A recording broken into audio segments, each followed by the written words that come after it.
Assalamualaikum warahmatullahi wabarakatuh. Hello everyone, introduce myself. My name is Elisa Nasari, NPM 2241190, Management Class 22C. Here I present the withdrawal of Human Resource Management. Let's see in together. Pengertian penarikan.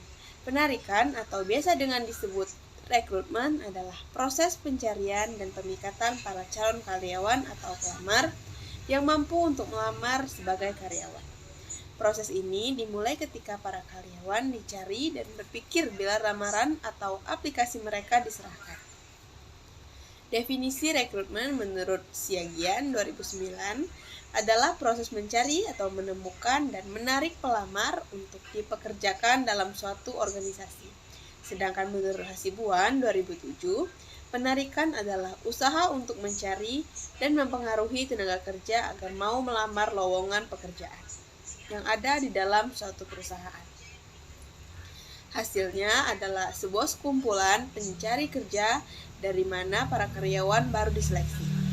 Pelaksanaan penarikan biasanya menjadi tanggung jawab Departemen Personalia.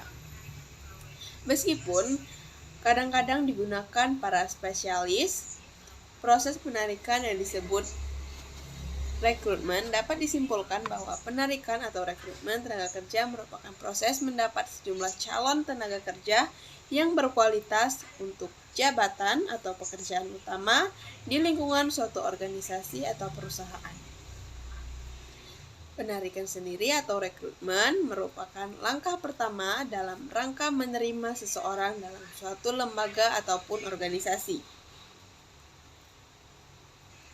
Aktivitas penarikan dimulai pada saat calon mulai dicari dan berakhir pada saat lamaran mereka diserahkan. Adapun maksud dan pentingnya penarikan ini adalah menentukan kebutuhan penarikan tenaga kerja, meningkatkan jumlah pelamar kerja secara efisien, membantu meningkatkan rating proses seleksi dengan mengurangi jumlah pelamar kerja yang underqualified dan overqualified. Selanjutnya, mengurangi kemungkinan berhenti atau mutasi setelah diangkat, memenuhi kewajiban organisasi melaksanakan program pemerataan kesempatan kerja, mengidentifikasi dan menyiapkan calon-calon tenaga kerja yang potensial, meningkatkan efisiensi organisasi dan individu baik untuk jangka pendek maupun jangka panjang, menilai efektivitas berbagai teknik dan lokasi rekrutmen. Tujuan penarikan adalah digunakan untuk memperoleh dan menyediakan sejumlah tenaga kerja yang memenuhi kualifikasi yang dipersyaratkan untuk kebutuhan seleksi. Dengan tersedianya calon tenaga kerja, selanjutnya adalah memilih tenaga kerja yang sudah direkrut melalui seleksi. Kegiatan penarikan dilakukan dengan memperhatikan aspek legalitas yang berlaku dalam rangka memperoleh sejumlah tenaga yang diperlukan. Adapun tujuan aktivitas dari penarikan sumber daya manusia terdiri dari yang pertama, memikat pelamar yang melamar dan kesempatan kerja. Aktivitas ini memikat pelamar yang melamar kesempatan kerja, ukuran dan karakteristik kelompok pelamar membatasi sebuah sampai di mana aktivitas penyusunan pegawai berikutnya mencapai tujuan. Yang kedua, mempengaruhi pelamar menerima tawaran pekerjaan. Aktivitas penarikan dapat mempengaruhi apakah pelamar menerima tawaran pekerjaan yang mereka terima. Yang ketiga, sebagai sarana pertukaran informasi. Selanjutnya, alasan dilakukan penarikan. Ada beberapa alasan yang mendorong suatu organisasi melakukan penarikan sumber daya manusia. Yang pertama, berdirinya organisasi baru. Yang kedua, adanya perluasan kegiatan organisasi. Yang ketiga, terciptanya pekerjaan dan kegiatan-kegiatan baru. Yang keempat, adanya pekerjaan yang pindah ke organisasi lain. Yang kelima, adanya pekerjaan yang berhenti, baik dengan hormat maupun dengan tidak hormat. Yang keenam, sebagai tindakan hukuman. Yang ketujuh, adanya pekerjaan yang berhenti karena memasuki usia pensiun. Dan yang terakhir, adanya pekerjaan yang meninggal dunia. Agar kegiatan produktivitas di suatu organisasi tidak mengalami gangguan yang diakibatkan oleh berbagai faktor seperti yang disebutkan di atas. Selanjutnya, kendala-kendala penarikan. Kendala-kendala penarikan sumber daya manusia terdiri dari 6, yaitu yang pertama, kebijakan-kebijakan operasional. Adapun yang pertama, kebijakan promosi untuk memberikan kesempatan pertama kepada karyawan sekarang untuk mengisi lowongan, sehingga dapat mementingkan moral dan partisipasi karyawan, serta membantu kegiatan pemeliharaan karyawan. Yang kedua, kebijakan kompensasi. Besarnya kompensasi yang ditawarkan akan mempengaruhi minat pencari kerja untuk menjadi pelamar serius. Yang ketiga, kebijakan status karyawan sebagai karyawan honorer, musiman atau part-time dapat menyebabkan perusahaan menolak karyawan qualified yang menginginkan status kerja yang full-time. Selanjutnya, kebijakan penerima tenaga lokal. Prioritas penarikan biasanya dimaksud untuk lebih terlibat dalam masyarakat dan menjalin hubungan baik dengan lingkungan masyarakat di sekitar perusahaan. Yang kedua, yaitu ada rencana sumber daya manusia. Merupakan salah satu faktor yang perlu dipertimbangkan dalam proses penarikan dengan merinci. Persediaan keterampilan, rencana latihan, pengembangan, promosi, dan menguraikan mana pekerjaan yang akan diisi oleh internal perusahaan dan mana yang akan diisi melalui penarikan. Yang ketiga, kondisi pasar tenaga kerja. Merupakan suatu wilayah geografis di mana kekuatan-kekuatan supply, yaitu orang yang menjalin kerja berinteraksi dengan kekuatan-kekuatan permintaan, yaitu perusahaan yang sedang mencari tenaga kerja, dan demikian akan menentukan harga tenaga kerja. Bila supply dalam wilayah geografis tertentu terbatas, penarikan harus dilakukan ke daerah lainnya, maka biayanya harus lebih mahal, dan sebaliknya jika supply karyawan dan kualifikasi relatif tinggi dalam pasar lokal, maka harga tenaga kerja akan cenderung menjadi rendah. Yang keempat, lingkungan eksternal. Kondisi di luar perusahaan sangat mempengaruhi, misalnya perubahan pasar tenaga kerja, tingkat pengangguran, pertumbuhan ekonomi, hukum perburuan, pengadaan tenaga kerja tertentu. Walaupun sudah dipertimbangkan sebelumnya, lingkungan ekonomi dapat berubah secara cepat dan sesudah rencana disetujui. Selanjutnya, yang kelima, persyaratan jabatan. Setiap jabatan adalah salah satu kendala penarikan. Misalnya, untuk menarik tenaga kerja terampil tentu lebih sulit daripada tenaga kerja yang tidak terampil. Untuk itu, Departemen Personalia perlu mempelajari permintaan jabatan dari informasi analisa jabatan dan komentar para manajer.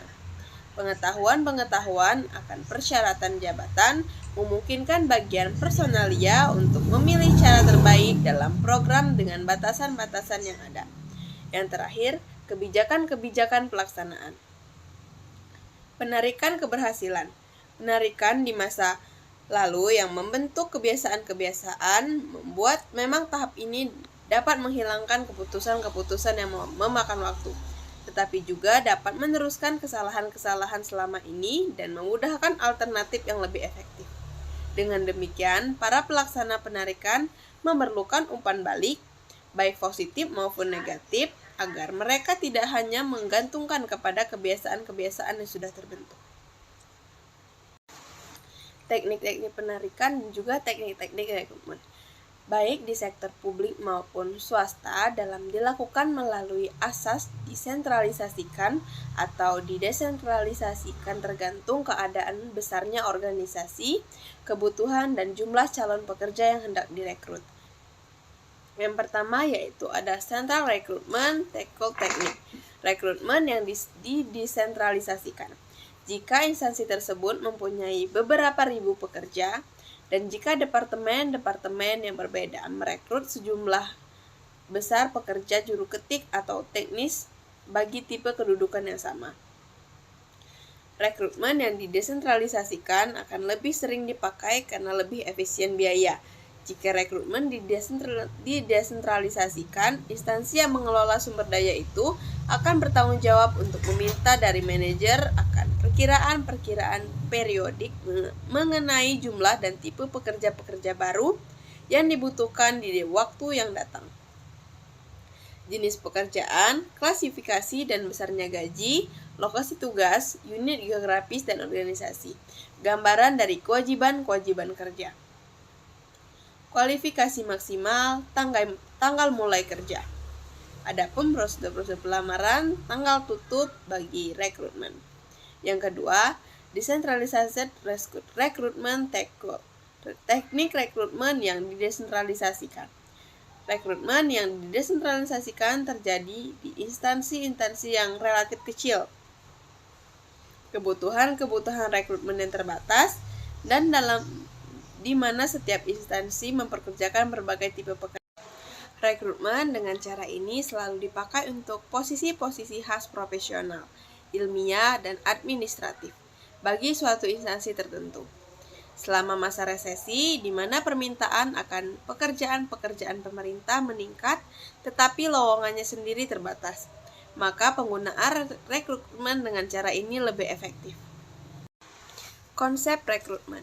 Rekrutmen adalah proses yang dilakukan oleh perusahaan atau organisasi untuk menarik, merekrut, dan memilih calon karyawan yang potensial, sesuai dengan kebutuhan perusahaan.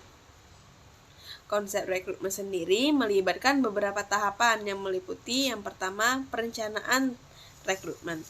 Tahap awal di mana perusahaan menentukan kebutuhan akan sumber daya manusia baru.